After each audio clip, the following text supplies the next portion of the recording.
Hello friends, welcome back to my YouTube channel. In this video, I'll be discussing distillation under total reflux and how it is treated in the McApthely method. So this will be 30 part number 32 of my discussion on distillation. And today I'll be talking about distillation under total reflux. To begin with, let us know about a typical tray column. I have talked about it many times in my earlier videos. So you have a cylindrical vessel in which there are number of trays. So you have number of trays over here in the cylindrical vessel, and then feed is admitted on one of the tray, which is almost located centrally. And the feed solution, F is its molar flow rate, XF is the mole fraction of more volatile component in it, and the plate on which it is admitted, the plate on which feed enters into the column, it is the feed plate. Then the liquid portion of the feed will be flowing down. It will be taken out into the reboiler and it will be heated to create the vapor phase. By boiling it, the vapor phase will be moving up through the column. It will be taken out at the top and then set into the condenser, and where heat will be removed and vapors will be condensed. The resulting condensate is divided into two parts. One is sent back to the column and the other one is taken out as the distillate or the top product, where D would be its molar flow rate and XD would be the mole fraction of more volatile component in it. The other fraction of the distillate will be written back to the column as reflux. L0 will be its molar flow rate. XD will be the mole fraction of more volatile component in it. And then the reflux will be flowing down to the feed plate and it will join the liquid part of the feed, and the operation is continued in this way. The bottom product is taken out from the reboiler with a molar flow rate of W, and XW will be the mole fraction of more volatile component in it. Okay, so a typical tray column can be represented schematically in this way. Then you can divide the column into two sections. One section is above the feed plate. We call that as rectifying section. The other section is below the feed plate. We call that as stripping section. Then I have discussed all this in details in my earlier videos. You please watch those videos. Okay. Now let us look at the condenser. Now condenser, the feed to the condenser is the vapors that are coming or that are taken out from the top of the column. These vapors are condensed by removing heat from them, and then the resulting condensate is divided into two parts. One is the distillate, I just told you, and the other one is reflux. And this L0 XD, L0 is the molar flow rate of the reflux, XD is mole fraction of the more volatile component in it, D is the molar flow rate of the distillate, and XD again is the mole fraction of the more volatile component in it. Because in this case here, why composition of the more volatile component is same in reflux and distillate? Because when the condensate is coming out of the condenser, it is simply divided into two parts. There is no any composition change involved. That's why reflux stream and distillate, they both will have the same composition. Okay, then we have learned about reflux ratio. How is reflux ratio defined? It is the ratio of molar flow rate of the reflux to the molar flow rate of the distillate.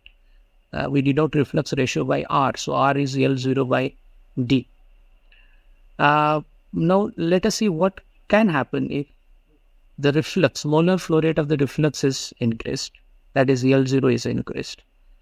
So first thing is the distillate molar flow rate, that is D, it decreases. So if you are increasing this part, this fraction obviously this part or this fraction is going to decrease. So if you increase the reflux flow rate, first thing that is going to happen is the distillate molar flow rate is going to decrease.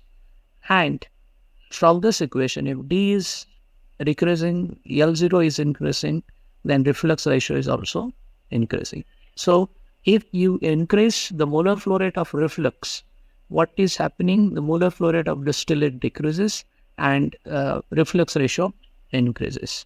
Why reflux ratio increases? It is clear from this equation, because you are increasing L0 and you are decreasing D.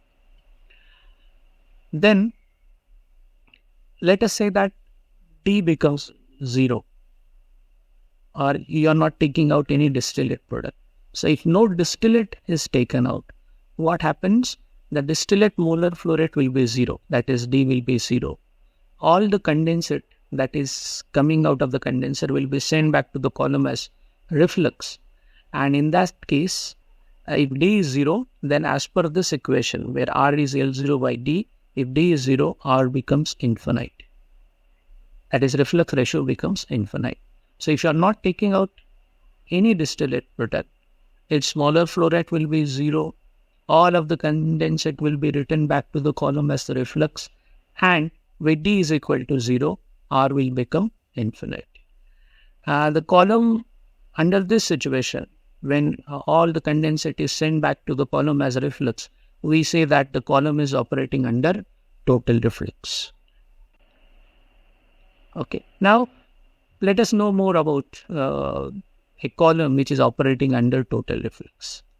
So we can show over here. So you have the cylindrical vessel, then trays in it. And when the operation is under total reflux, how it is done?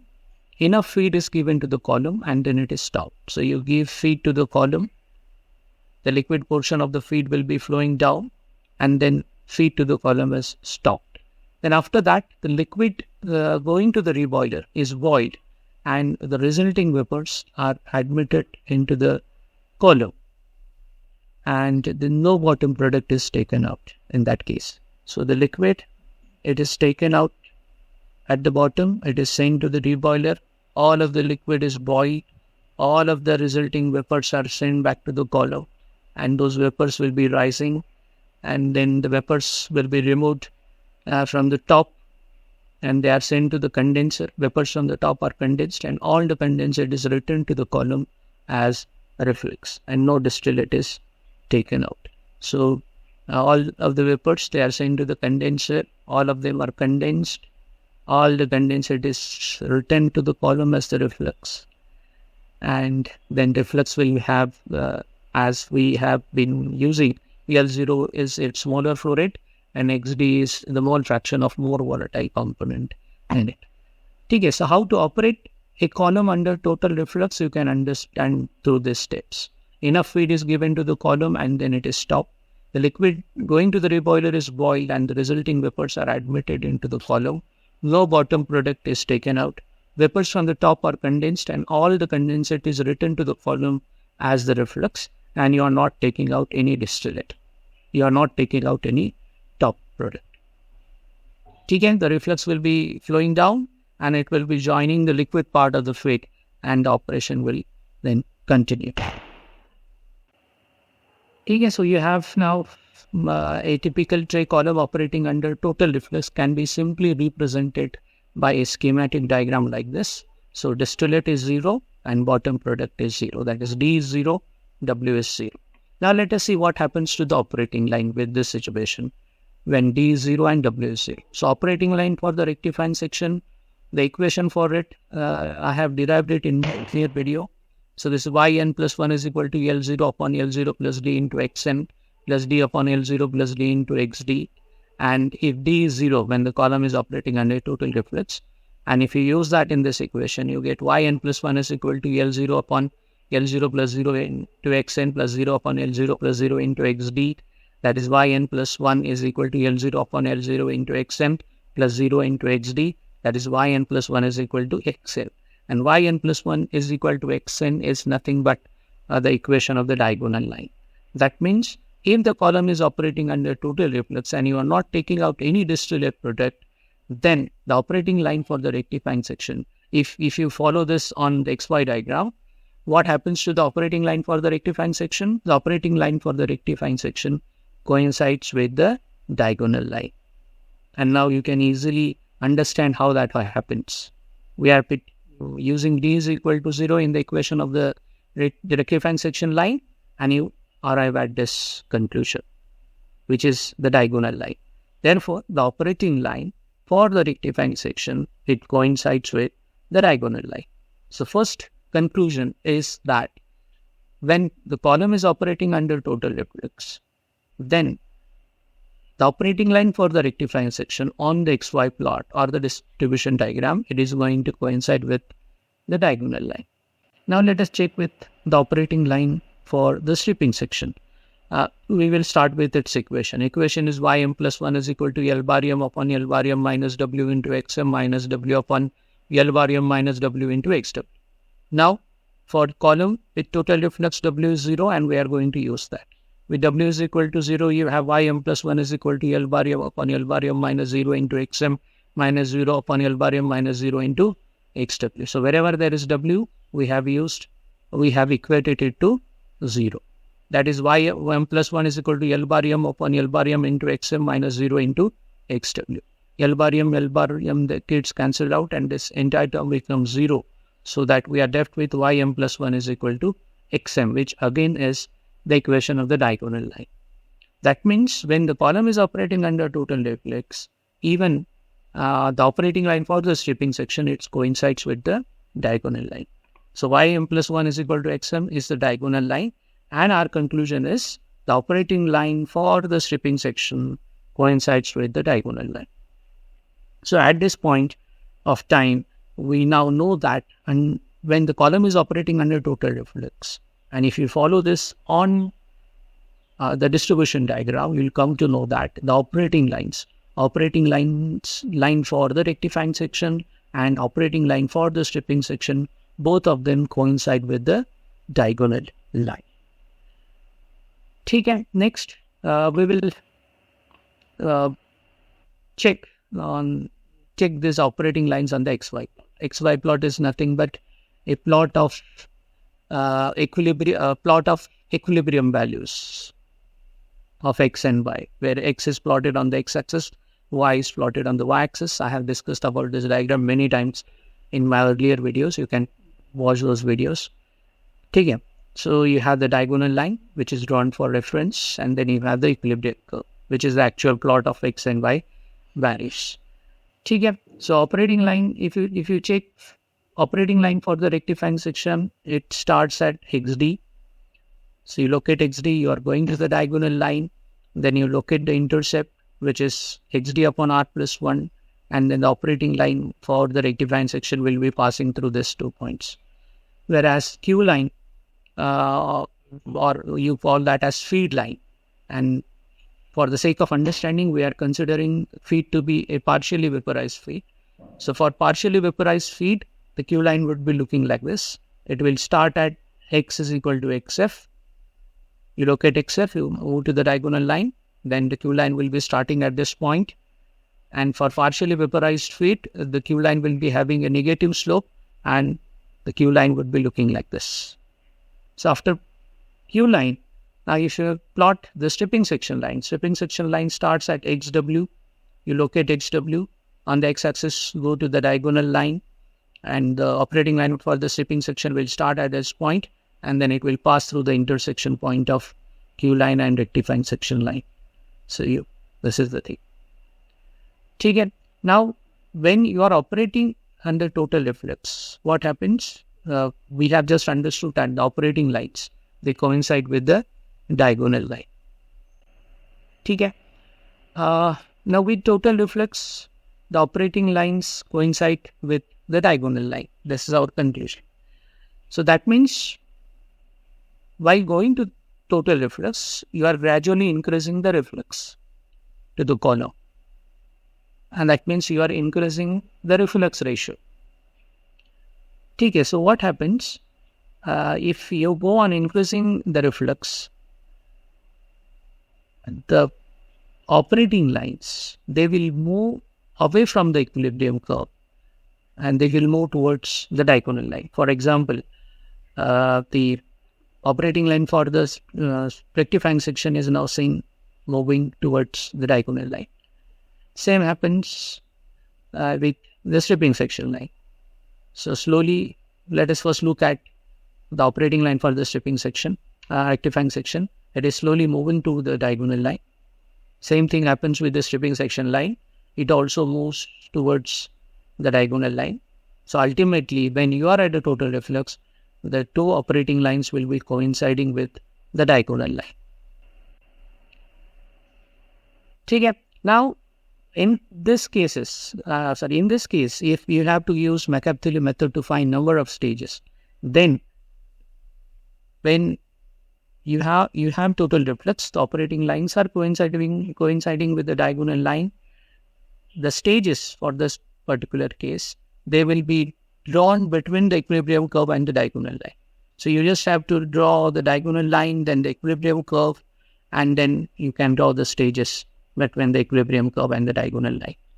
So the stages will be, if you draw stages in this way, a minimum possible number of stages is obtained. So you just simply draw the stages, start at the diagonal line, go to the equilibrium curve, move back to the diagonal line, then the equilibrium curve, diagonal line, equilibrium curve, diagonal line, equilibrium curve, diagonal line, equilibrium curve. Okay, so in this way, the number of stages that you could draw is, you cannot draw less than the number that is possible in this way. So that's why I'm saying a minimum possible number of stages is obtained in this way. That means when the column is operating under total reflux, the stages required to achieve the given separation, they are minimum. Their number is minimum.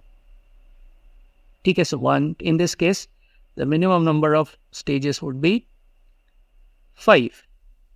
That is 4 stages and 1 reboiler in this particular case. Okay, so in this way, if there is a task of finding minimum number of stages, you just simply draw you plot the distribution diagram, you draw the diagonal line, then the equilibrium curve, and then drop stages between the equilibrium curve and the diagonal line.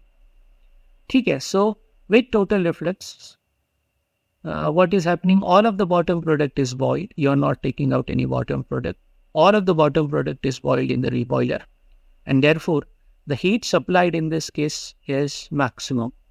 That is, our conclusion is, with total reflux, with distillation under total reflux, maximum heat duty is required in the reboiler.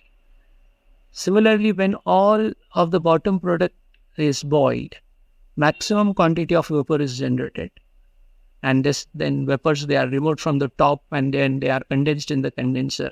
That means you are condensing maximum quantity of vapor. Therefore, heat removed is also maximum, and that means maximum heat duty for the condenser. That means a simple conclusion out of this discussion is, when the column is operating under total reflux, heat duties for condenser and reboiler, they are maximum. Okay. So finally, we can conclude, when the column is operating under total reflux, no distillate is taken out, no bottom product is taken out, reflux ratio is infinite. These are the points to be remembered. Rectifying section and stripping section lines, they coincide with the diagonal line. Required number of stages are minimum when the column is operating under total reflux. Required number of stages is minimum. Then reboiler duty is maximum, condenser duty is maximum. So in this way, you can talk about what happens when the column is operating under total reflux. With this, I end my discussion on the topic of distillation under total reflux, where we have understood how the column is operated under total reflux and what are the implications of operating column under total reflux. With this, I end my discussion for this particular topic. Thanks for watching my video. Do subscribe to my channel. Tell your friends to subscribe to it. I hope to see you soon in my next video. For time being, thank you. Have a nice day.